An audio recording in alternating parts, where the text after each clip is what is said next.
pernah menumpukan kitab nasab sezaman. Karena apa? Pendataan nasab baginda Nabi Muhammad SAW ternyata berjalan demikian rapi dari masa ke masa, saling terjalin dan terjaga hingga kini. Dan itu diwujudkan dengan adanya majelis syahadatul asyraf dari tiap bani dan tiap negara. Makanya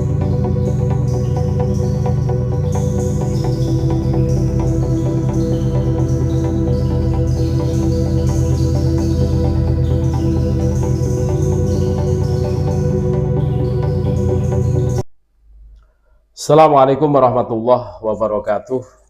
Alhamdulillah wassalatu wassalamu ala Rasulillah Muhammad ibn Abdillah. La haula wa la quwata illa billah. Allahumma sholli wa sallim ala sayyidina Muhammad wa ala ali sayyidina Muhammad, amma ba'd. Saudara-saudaraku sebangsa setanah air yang kami muliakan, yang kami cintai, yang kami banggakan, dimanapun Anda berada, berjumpa kembali dengan kami channel Bejo Donya Akhirat. Sak bejo-bejone wong kang lali isih luwih bejo wong kang eling lan waspada, tetap NKRI harga mati.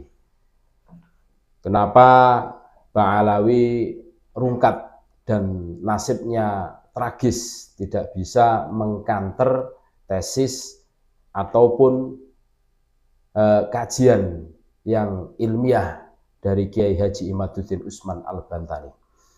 Ini ada 4 realita yang tidak bisa disanggah atau dibantah oleh Bani Pak Alawi.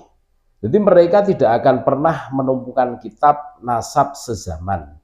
Karena apa? Pendataan nasab baginda Nabi Muhammad SAW ternyata berjalan demikian rapi dari masa ke masa, saling terjalin dan terjaga hingga kini.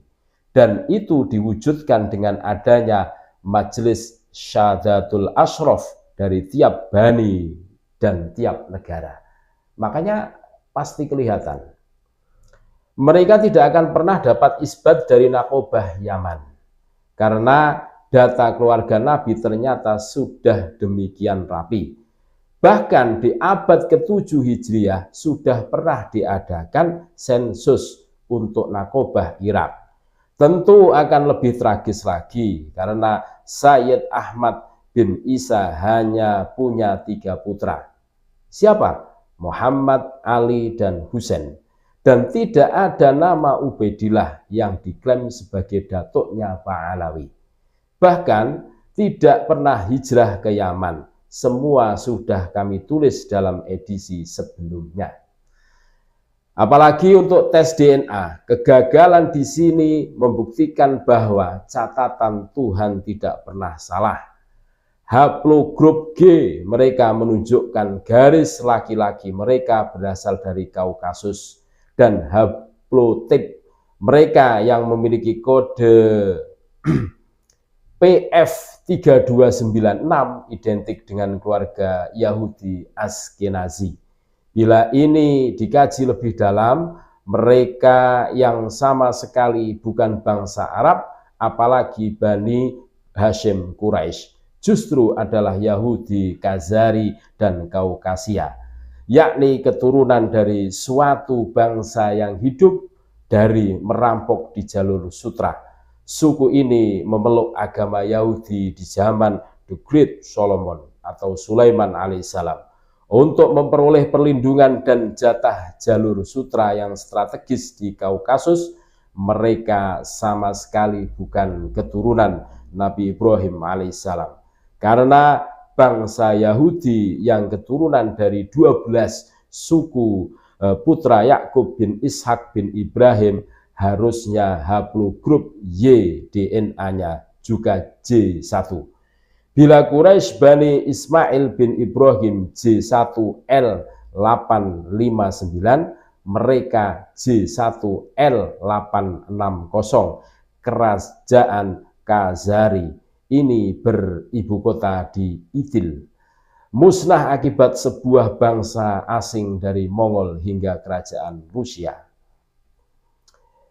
Yahudi Khazar ini terkenal sebagai Yahudi suku ke-13 di luar keturunan 12 suku Abrahamik di atas. Bahkan menurut pakar eskatologi dunia Syekh Imron Hussein, Ya'juj Ma'juj itu manusia biasa yang jahat dan membuat kerusakan di muka bumi. Munculnya dari Kaukasus, yaitu Yahudi garis ke-13 yang kini mendirikan negara Zionis Israel, dan sebagian lainnya menyebar ke seluruh dunia, baik tetap beragama Yahudi maupun menjadi Yahudi kripto atau beragama di luar Yahudi. Kegagalan di poin ini diperparah dengan mengklaim nasab terah kerajaan Nusantara ke Ba'alawi.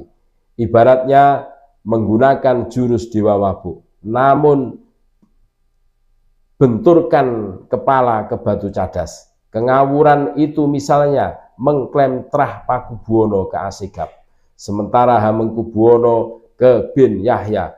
Konyol bukan?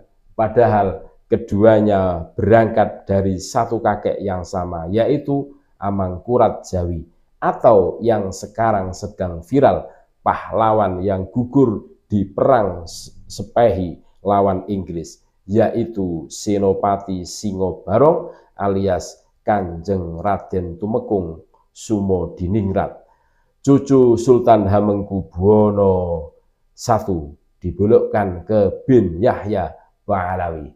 Tentu saja ini akan semakin mempercepat rungkatnya nasib Ba'alawi di Nusantara. Salam waras, Rahayu Nusantaraku. Itulah tulisan dari Kanjeng Raden Fakih Wirahadi Ningrat. Mudah-mudahan menjadikan referensi pengetahuan ilmu untuk kita semua, untuk menjadikan kita itu ngah dengan sejarah bangsa dan negara Indonesia, yang mana kita hidup dan harus menjaganya bersama, karena Indonesia adalah rumah kita bersama. Tetap NKRI harga mati. Assalamualaikum warahmatullahi wabarakatuh.